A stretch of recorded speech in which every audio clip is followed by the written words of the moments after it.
there's more to us than there is to the horror, as malevolent as you are in the darkest part of your heart, and that's plenty malevolent. The possibility that's within you that can well up, the courage and the truth and the ability and the skill and the willingness to set things right, if you are willing to set them right, is more powerful than all of that. And so it's so interesting. It was proof for me of an old saying I read from Carl Jung. It's an alchemical motif, in stir qualinus inventur, which is what you most want to be found will be found where you least want to look, essentially. And it's so interesting because it means that if you're willing to turn around and to stand up straight and face the darkness like fully, what you discover at the darkest part is the brightest light. And that's something that's so much worth discovering, because there's going to be terrible darkness in your life, and it's going to make you cynical and bitter, and it could easily be that you're just not looking at it enough, because if you looked at it enough and you didn't shy away and brought everything you had to bear on it, you'd find that there was more to you than there was to the horror. And you don't know, because you're not bringing your A game to the table with all that cynicism and bitterness and resentment, willful blindness and avoidance. Maybe you're playing at 60%. It's not good enough, because there's too much of what's bad for 60% to be good enough. It's like you need 90% or 95% or 100%. When about 15, 20 years ago, my mother-in-law developed prefrontal temporal dementia, which I wouldn't recommend. It's one of those degenerative neurological diseases like Alzheimer's, and those bloody things are like they're in the top echelon of awful. You watch a person deteriorate before your eyes. It's a lengthy death, and it was slow. And her husband, he lived in this little town that I grew up in, about 3,000 people. And he was quite a character, man. Everybody knew him. I bought him a Foghorn Leghorn t-shirt once, because that's kind of what he was like. He was loud and sort of bombastic, but he stood up straight, I can tell you.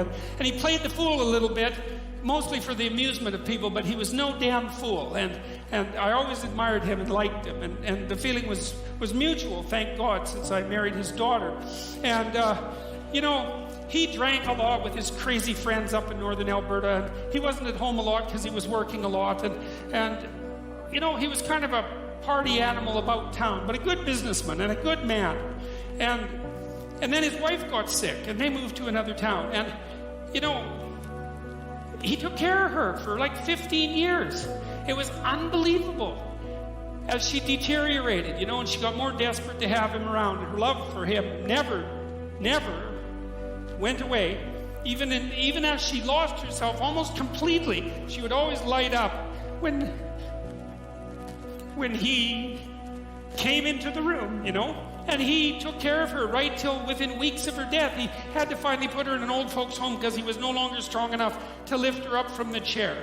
And we interacted with him a lot, because we were trying to help him figure out how to cope. And we had signs put up in the house, electronic signs that would tell her when he was leaving, so that she would know where he went. And we had recordings in the bathroom so that she knew what to do when she went into the bathroom. And we tried to do everything we could to not make this absolutely bloody, atrocious experience complete hell.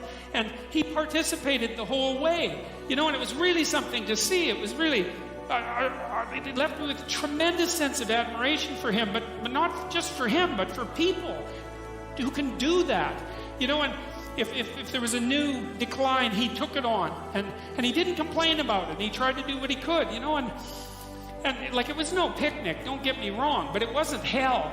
And then we were all gathered around the deathbed, my wife's mother's deathbed, and the family was there. They got along pretty well, Her sister's a palliative care nurse, and the other one's a pharmacist, and none of them are particularly afraid of illness and death. They're a pretty tough group. And so, they made sure their mother's lips were wet while she was no longer eating or drinking, and tried to make her comfortable. And they were around the deathbed, and they were kind of getting along, It wasn't Family Feud at mother's death time, and that was kind of nice. And And she died, and that was that. But it wasn't just that, because the fact that the family had coped with it well and nobly and honorably, I would say, brought them together. They were closer afterwards than they were before. And they all had more respect for their father. And then in the old folks' home, he met another woman who had a husband there who had Alzheimer's, and they got to know each other, and he died after a while, and she died after a while, and then a few months later they started going out, and then eventually they had a relationship, and now they live together. And so he gained something. Like, it wasn't that he replaced what he lost, you know what I mean? Because he still has pictures of his wife up in his house, and she was the love of his life, and that's not going away. But his family respected him more, and everybody pulled together more, and it wasn't hell at the deathbed, it was just tragedy, and the family pulled together more. And that was a good example of how you can extract at least a certain amount of light out of what's dark, even at a personal level.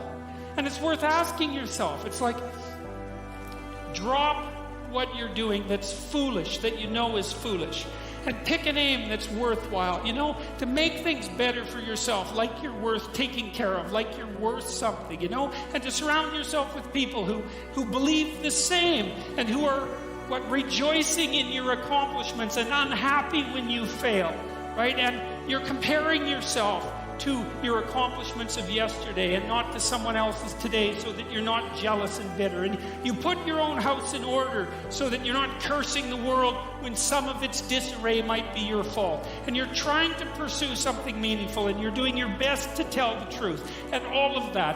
And then you see what happens. Who the hell are you? You think you're a miracle of some bloody bizarre sort.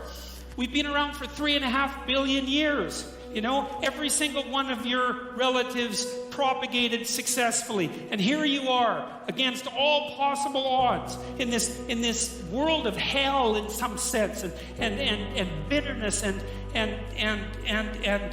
tyranny and malevolence. And yet God only knows what's inside you, this capacity for consciousness, the capacity to confront potential and to turn it into something good.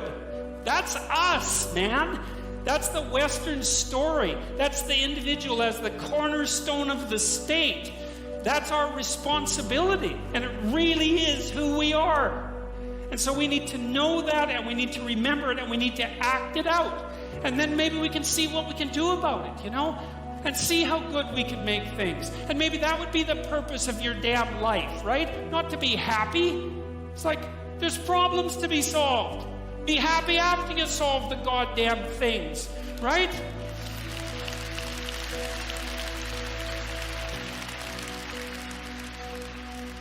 So I learned, because I looked at dark things, that I learned that the light was more powerful than the darkness as far as that I was concerned, and that people were capable, each of us, of remarkable things, and that we need to know that that's what we are. We're this consciousness that confronts potential with all its catastrophe.